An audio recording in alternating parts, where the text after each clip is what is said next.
On considère certains artistes comme des figures légendaires.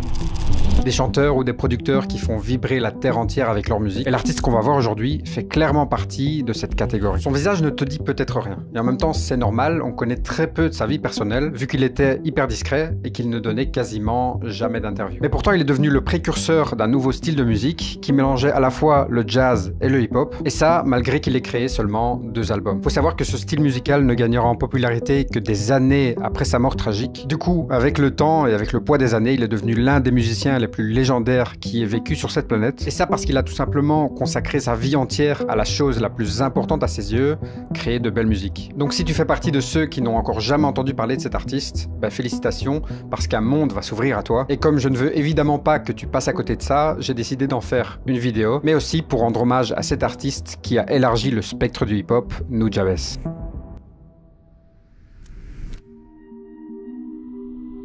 Notre histoire commence dans la capitale du Japon, Tokyo, à un moment où cette métropole est en pleine transition entre les époques. La ville mêlait alors tradition typiquement japonaise et la modernité, que ce soit la mode, le transport ou encore la technologie. Et parmi ces différentes facettes à Tokyo, la scène musicale était un terrain où les artistes se permettaient d'expérimenter un maximum. Il y avait de tout, allant du rock psychédélique à de la pop influencée par les Beatles. C'était une époque où les artistes embrassaient les influences du monde, tout en restant fidèles à leur identité japonaise, ce qui en faisait une scène musicale unique. Et c'est dans ce cadre qu'une légende de la musique va naître. Pour comprendre son histoire, on doit remonter à son enfance et à ses premiers pas dans la musique, des pas qui allaient redéfinir le hip-hop. Il s'appelle Jun Seba et il est né dans le quartier de Nishiazabu de Minato, au centre de Tokyo, au Japon. En grandissant dans un cadre pareil, Jun se rend rapidement compte que l'art, il aime vraiment ça. Et même si dès son plus jeune âge, il est immergé dans la musique, il va d'abord décider d'aller à l'université pour apprendre la photographie. C'est seulement après ça qu'il commencera réellement à s'intéresser à la musique. Il sera alors influencé par des membres de sa famille qui pratiquent de la musique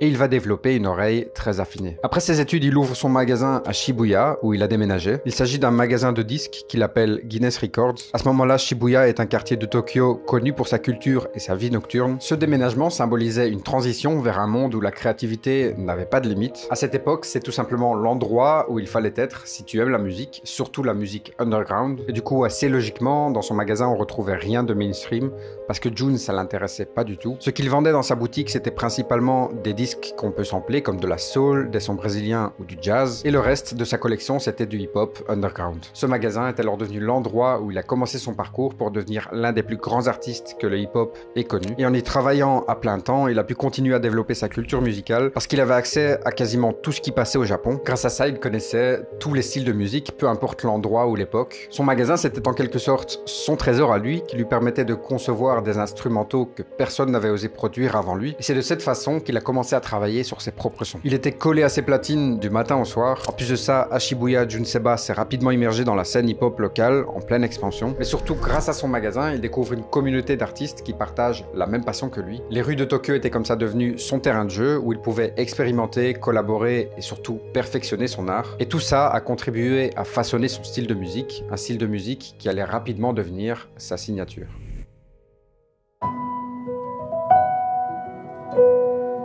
Il faut savoir qu'il y a réellement très peu d'images d'archives de Jun Seba.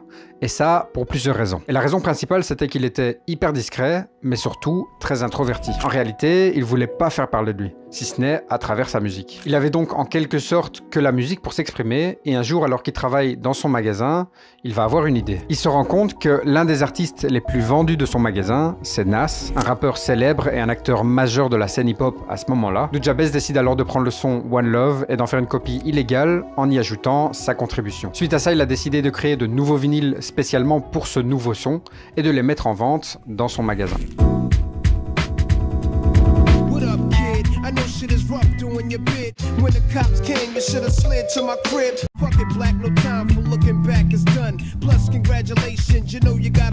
Logiquement, tout le monde se demandait qui était cet artiste qui avait collaboré avec Nas, et c'est comme ça qu'il aurait vendu l'un de ses premiers vinyles, et que petit à petit, il se serait fait connaître. Après ça, il s'est réellement lancé dans la musique, d'abord en tant que DJ dans les soirées à Shibuya, et puis en sortant quelques singles. C'est là que Nujabes commence à travailler sur son tout premier projet en solo, nommé Sweet Sticky Things, une compilation qu'il a créée ensemble samplant d'autres musiques. La mixtape est aujourd'hui considérée comme une véritable pièce de collection parce qu'il s'agit de la première œuvre complète réalisée par Nujabes. Et après ça, peu avant l'an 2000, il va fonder son propre label nommé Hideout Productions et il s'agit évidemment de beaucoup plus qu'un simple label. En réalité, c'était un espace créatif sans frontières artistiques. Et par ça, je veux dire qu'on y mélangeait à peu près tous les styles de musique. Mais ce qui distinguait réellement Hideout Productions des autres labels, c'était son engagement envers les collaborations. Chaque artiste apportait sa touche personnelle, ce qui créait des œuvres artistiques tout simplement uniques. Mais attention, Nujabes, il choisissait avec qui il travaillait. Il travaillait pas avec n'importe qui non plus. Quand il a commencé, il travaillait principalement avec des MC japonais et américains. Et ce sera en 2000, quand il a signé le rappeur américain Substantial dans son label, que Nujabes se dévoile réellement au monde. Notamment avec leur album en commun, un album qui sortira uniquement au Japon.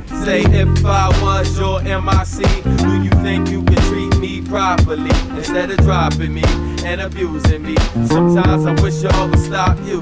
ce genre de musique, à cette époque, c'est du jamais vu au Japon. C'est comme ça qu'au fil du temps, il a commencé à se faire connaître au Japon comme Nujabes, le producteur. Mais évidemment, Nujabes ne s'arrête pas là. En 2002, il sort une nouvelle mixtape nommée Ristorante, une mixtape basée sur la cuisine. Et au fil du temps, le style musical de Nujabes est de plus en plus reconnaissable parce qu'il crée des expériences auditives captivantes, mais surtout intemporelles. Son style repose principalement sur du jazz, du hip-hop et des éléments d'ambiance. Et je trouve personnellement qu'on ressent dans sa musique surtout un amour profond pour le jazz. Et en réalité, cette passion pour le jazz n'était pas simplement une influence, parce que c'est ce qui a créé son identité musicale. Le piano et le saxophone, par exemple, devenaient une extension de son identité artistique, une extension qu'il utilisait alors pour créer des moments d'émotion pure, et en fusionnant des échantillons de jazz avec des compositions plus récentes, il a créé des mélodies qu'on n'entend nulle part ailleurs, surtout à ce moment-là. Évidemment, le hip-hop aussi influence largement son travail. Avec cette technique, il a élevé le hip-hop à un nouveau statut artistique en le rendant beaucoup plus élégant. Mais si on doit retenir une seule chose dans sa musique, c'est son utilisation novatrice en matière de samples. Parce qu'il a construit tout simplement des paysages sonores hyper riches en émotions, et chaque son est soigneusement calibré pour créer une ambiance et pour nous transporter dans un nouveau monde. Un monde où la musique devient une expérience immersive, un peu comme un film. Enfin bref, on arrive comme ça en 2003 et le label Hideout Productions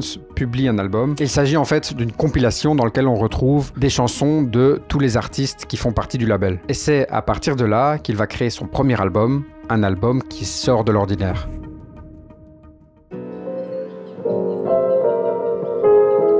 Les collaborations de Nujabes avec d'autres artistes du hip-hop ont été un moment très important de sa carrière parce qu'elles ont en quelque sorte élevé ses productions. Et quand le premier album de Nujabes est sorti, c'était un succès immédiat, mais c'était très loin d'être une coïncidence. Parce qu'avec cet album, Nujabes a révolutionné le monde du hip-hop en créant son propre style musical, le lo-fi hip-hop, un genre musical caractérisé par des sonorités délibérément dégradées. On y retrouve des morceaux de vinyle qui donnent une atmosphère à la fois détendue et nostalgique. Et ce genre de musique, c'est souvent utilisé comme de la musique d'ambiance. Elle se distingue par son rythme lent, ses boucles répétitives et son utilisation de samples. Et pour la création de son premier album, Nujabes a décidé de travailler principalement avec des artistes de son propre label. On y retrouve évidemment Substantial, mais il y a d'autres artistes aussi, comme Pays Rock ou Yamahirito, et des groupes de hip-hop comme Sign et 5Ds. Mais à ce moment-là, il a surtout commencé à travailler avec Shingoku, qui deviendra l'un des artistes les plus importants dans la vie de Nujabes. Quand Nujabes s'est réuni avec tous ses rappeurs pour créer cet album, c'était bien plus qu'une rencontre artistique. Ils ont créé des sons magnétiques qui mélange à la fois la douceur du jazz,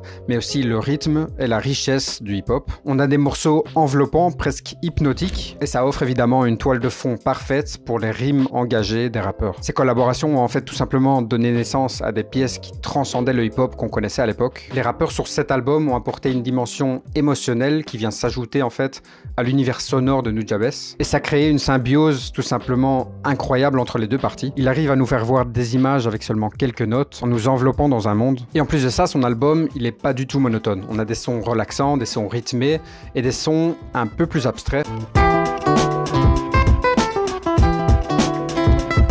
Crush a cold to a diamond, eyes forever shining. Your beauty alone inspire a nigga to rhyme it. Not know what I'm saying, listen, son, I ain't better than you, I just think different.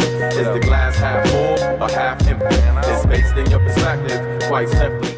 Et puis le fait de travailler avec de plus petits artistes, ça leur permet de se faire connaître auprès d'un nouveau public, mais ça permet surtout de renforcer le caractère underground de l'album. Et bien que le produit final soit relativement simple, ça reste quand même un album qui nous fait voyager dans un monde merveilleux. En tout cas, personnellement, cet album fait partie des plus beaux albums que j'ai eu la chance d'écouter, et c'est probablement mon album instrumental préféré. Mais donc, grâce à cet album et en l'espace de quelques semaines seulement, Nujabes est passé de disquaire assez connu dans sa ville à une figure emblématique du hip-hop underground japonais.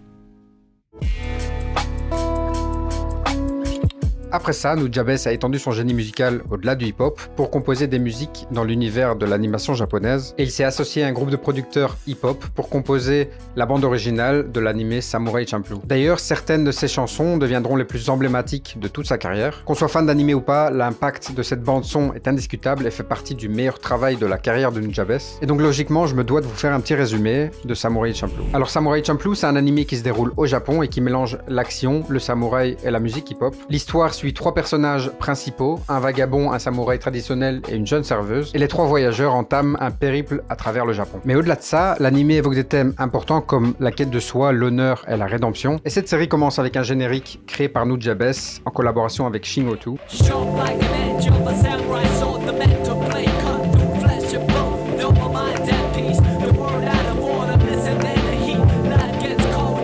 Et évidemment qu'après ça, d'autres animés se sont inspirés du style musical de Nujabes pour créer et utiliser des musiques similaires, riches en nuances et en émotions. Et le morceau Aerian Dance, par exemple, deviendra l'une des chansons les plus reconnaissables de Nujabes.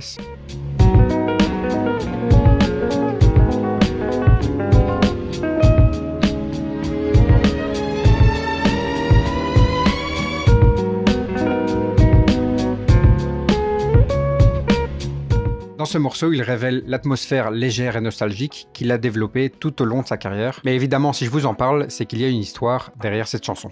À la fin du 19e siècle, le compositeur français Maurice Ravel a composé une pièce intitulée Pavane pour une enfant de défunt. Et au début de la chanson, on retrouve ce son très reconnaissable qu'on retrouve dans le morceau de Nujabes.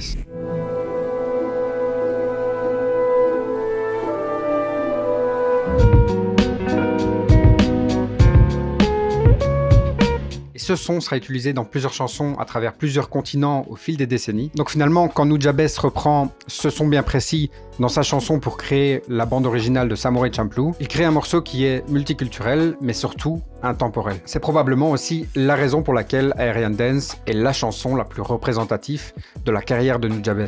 Et l'empreinte de Nujabes sur Samurai Champloo est une pièce maîtresse dans son héritage musical. Et ce sera en quelque sorte grâce à cet animé que le lo-fi hip-hop est né. Le genre musical que Nujabes a créé a ensuite été de plus en plus accompagné d'images d'animés japonais. Et vous avez probablement déjà vu passer la Lo-Fi Girl par exemple. C'est une chaîne YouTube qui propose d'écouter de la musique lo-fi du style hip-hop en direct et qui utilise du coup des illustrations du style animé japonais. Et malgré la popularité que Nujabes a connue avec Samurai Champloo, vous vous en doutez, il va pas s'arrêter là. Parce qu'à l'abri des regards, il est en réalité en train de préparer un nouveau chef-d'œuvre.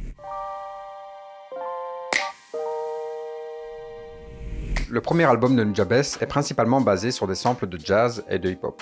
Mais il savait évidemment qu'il ne pouvait pas se baser sur la musique de quelqu'un d'autre indéfiniment. Donc s'il voulait que son travail soit plus reconnu, il devait absolument modifier ça. À ce moment-là, Nujabes travaillait avec un autre producteur japonais nommé Uyama Hiroto, un compositeur multi-instrumentaliste hyper talentueux, et c'est lui qui en grande partie a aidé Nujabes à passer du sample au live. Grâce à lui, Nujabes a commencé à apprendre à jouer de la flûte et du piano, et Jun a par la suite recruté des artistes pour jouer certaines parties qu'il ne pouvait pas faire lui-même. Cette approche a clairement joué en sa faveur parce que ça lui permettait d'avoir une liberté de création en jouant des instruments, même s'il continuait d'utiliser des samples en plus de ses instruments. Grâce à ça, son deuxième album, Modal Soul, est devenu un album beaucoup plus riche que le précédent. Rien que le morceau d'introduction est une des meilleures chansons qu'il ait jamais créées. L'instrumental magnifique couplé à des paroles dignes d'un poème rend cette chanson vraiment spéciale.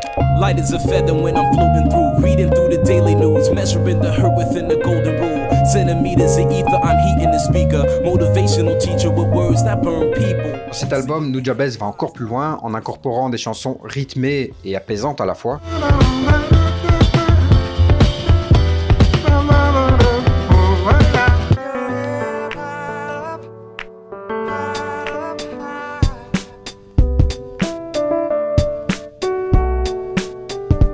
Modal Soul est tout simplement un chef-d'œuvre atmosphérique, plus original et plus osé que le précédent. Mais on remarque que pour le son Flowers par exemple, il a samplé une chanson de Dinah Washington.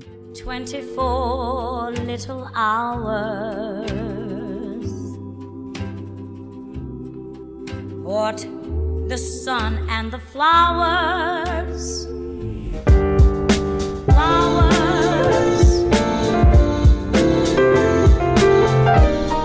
Tous les sons dans cet album sont vraiment millimétrés et pour beaucoup il s'agit de la pièce maîtresse de la carrière de Nujabes. Et en 2007, le label sort une deuxième compilation sous forme d'un album. À ce moment-là, Nujabes va décider de prendre une pause dans la musique sans savoir qu'en réalité ça marquait la fin de sa courte carrière. Parce que malheureusement, ce sera aussi le dernier projet sorti de son vivant.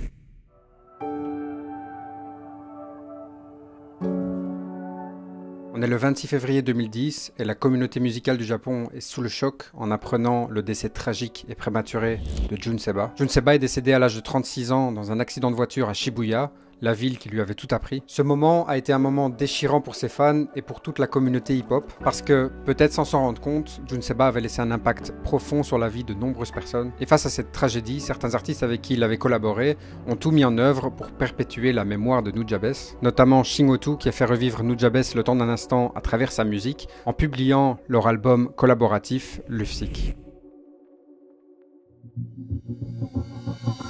Au cours des 15 dernières années de sa vie, Nujabes a collaboré avec Shingoku pour créer Lufsic. C'est un album de jazz hip-hop qui contient 6 morceaux. Les 3 premières parties sont sorties avant le décès de Nujabes. Et ce sont en quelque sorte des chansons de hip-hop classiques sous forme de lettres d'amour pour la musique. Et ce qui est particulier avec ce projet, c'est que chaque chanson est en quelque sorte une variante de la chanson précédente. Et ces chansons font probablement partie des chansons les plus tristes dans le catalogue de Nujabes.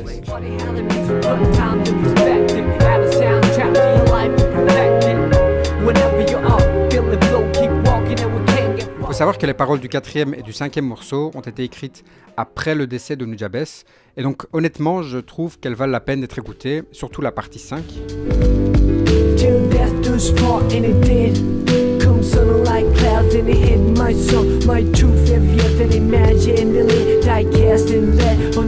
Et finalement, il semblerait que pour la 6e partie, l'instrumental ait été trouvé sur le téléphone de Nujabes après son décès, et Shingoku a alors logiquement récupéré l'enregistrement pour pouvoir poser dessus. Et donc 3 ans après le décès de Nujabes, la 6e partie a été publiée sur YouTube en hommage à Jun Seba. Et pour finir, le label Hideout Productions ont eux aussi décidé de rendre hommage à Nujabes en sortant un album posthume. Nujabes a été bien plus qu'un simple artiste, il a redéfini les limites du hip-hop. Sa musique imprégnée d'émotion et sa maîtrise du sample ont fait de lui une légende dans ce domaine. Donc évidemment, je vous invite à découvrir sa discographie si ce n'est pas déjà fait, parce qu'en réalité, je peux en parler autant que je veux, mais expliquer le style musical de Nujabes, c'est comme mettre des mots sur des sensations, sur des émotions, c'est impossible. Voilà, n'hésitez surtout pas à me dire en commentaire ce que vous avez pensé de cette histoire. Si elle vous a plu, vous pouvez me le faire savoir en mettant un petit j'aime et en vous abonnant, ça permet de soutenir la chaîne. Comme d'habitude, on se retrouve très prochainement dans une nouvelle vidéo sur YouTube pour une nouvelle histoire. The Chevy to the levee, but the levee was dry. Singing, this'll be the day that I die.